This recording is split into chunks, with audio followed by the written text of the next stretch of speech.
एक प्रेम कहानी की शुरुआत सौरभ और मुस्कान का मिलन। मेरठ की गलियां गवाह थीं सौरभ और मुस्कान की प्रेम कहानी की। सौरभ मर्चेंट नेवी में अफसर, सीधा साधा, जिंदा दिल। मुस्कान खूबसूरत, मिलनसार, सपनों से भरी।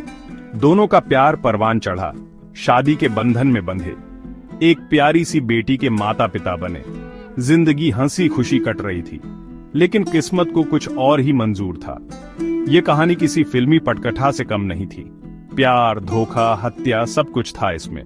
लेकिन इस कहानी का अंत फिल्मी पर्दे पर नहीं, बल्कि असल जिंदगी में हुआ, और वह भी कितना दर्दनाक। सौरभ का कसूर बस इतना था कि वह मुस्कान से बेपनाह प्यार करता था।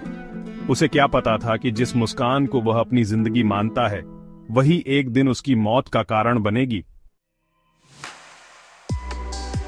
दरार साहिल का आगमन और विश्वासघात की नींव। साहिल मुस्कान का बचपन का दोस्त। कहते हैं ना, पुरानी दोस्ती में एक अलग ही खुशबू होती है। मुस्कान और साहिल के बीच भी फिर से वही खुशबू घुलने लगी, लेकिन यह खुशबू जहरीली साबित हुई सौरभ के लिए। धीरे धीरे मुस्कान और साहिल का मिलना जुलना बढ़ा। फिर शुरू हुआ छिप छिप कर मिलना। सौरभ को भनक तक नहीं लगी। वह तो अपनी दुनिया में मस्त था, अपनी पत्नी और बेटी के प्यार में। लेकिन सच तो एक न एक दिन सामने आता ही है। एक दिन सौरभ को मुस्कान और साहिल के अफेयर का पता चल गया। उसके पैरों तले जमीन खिसक गई। उसे यकीन ही नहीं हुआ कि जिस मुस्कान से वह इतना प्यार करता है, वह उसके साथ इतनी बड़ी बेवफाई कर सकती है। खूनी खेल, सौरभ की हत्या की रात। सौरभ ने जब मुस्कान को उसके कृत्य पर टोका, तो उसने साहिल के साथ मिलकर उसे रास्ते से हटाने की खौफनाक साजिश रच डाली। उन्होंने सौरभ को मौत के घाट उतारने का फैसला कर लिया।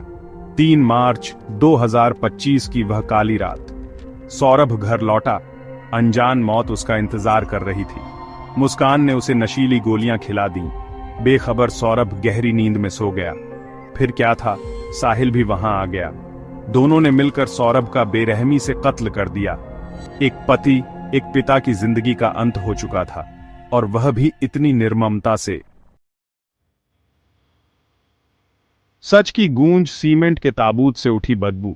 हत्या के बाद मुस्कान और साहिल ने सौरभ के शव को 18 टुकड़ों में काट डाला। उन्होंने एक ड्रम में शव के टुकड़े भरे, सीमेंट से सील किया और उसे अपने ही घर में छिपा दिया। उन्हें लगा कि उन्होंने अपना गुनाह छुपा लिया है, लेकिन उन्हें क्या पता था कि सच की गूंज कभी दबती नहीं है।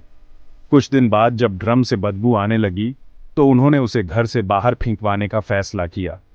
उन्होंने कुछ मजदूरों को बुलाया, लेकिन ड्रम का वजन देखकर मजदूरों को शक हुआ। उन्होंने पुलिस को सूचित कर दिया, और फिर जो हुआ वह तो इतिहास के पन्नों में दर्ज हो गया। कानून के शिकंजे में मुस्कान और साहिल की गिरफ्तारी। पुलिस ने जब ड्रम खोला तो उनके होश उड़ गए। ड्रम में सौरभ का क्षत विक्षत शव था।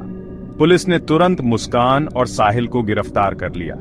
शुरू में तो दोनों पुलिस को गुमराह करते रहे, लेकिन जब पुलिस ने सख्ती दिखाई तो उन्होंने अपना जुर्म कबूल कर लिया। इस खौफनाक वारदात ने पूरे देश को हिलाकर रख दिया। लोगों को यकीन ही नहीं हो रहा था कि एक पत्नी अपने ही पति की हत्या कैसे कर सकती है, और वह भी इतनी बेरहमी से। पर्दाफाश, जुर्म कबूलना और टूटता हुआ भरोसा। पुलिस की पूछताछ में मुस्कान ने बताया कि वह साहिल से बेइंतहा मोहब्बत करती थी। साहिल ने ही उसे सौरभ को रास्ते से हटाने के लिए उकसाया था। मुस्कान ने यह भी बताया कि उसने सौरभ को बेहोश करने के लिए नींद की गोलियां इस्तेमाल की थीं। इस हत्याकांड ने समाज में एक खौफ पैदा कर दिया है। लोगों का अब अपने करीबियों पर से भी भरोसा उठता जा रहा है। प्यार और रिश्तों की नींव हिल गई है। इंसाफ की राह अदालत की चौखट पर। मुस्कान और साहिल इस समय जेल में बंद है। उनके खिलाफ हत्या का मुकदमा चल रहा है। पीड़ित परिवार इंसाफ की गुहार लगा रहा है। सौरभ की बेटी अब अनाथ हो चुकी है। उसे क्या पता कि उसके माँ बाप ने उसके साथ क्या किया है। एक पल में उसका पूरा जीवन बर्बाद हो गया। समाज का दर्पण, एक क्रूर हत्या का असर। यह घटना समाज के सामने एक सवाल खड़ा करती है।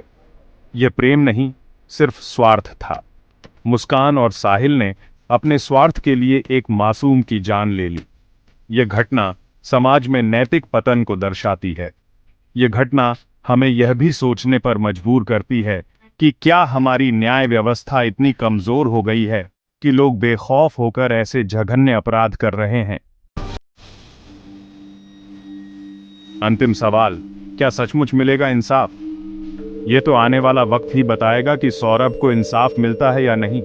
लेकिन एक बात तो तय है कि यह घटना हमेशा लोगों के जहन में ताजा रहेगी। यह घटना एक सबक है, हमें सचेत रहने का, अपने रिश्तों को समझने का। हमें यह समझना होगा कि प्यार का मतलब सिर्फ अपना स्वार्थ सिद्ध करना नहीं होता, बल्कि एक दूसरे का साथ निभाना होता है।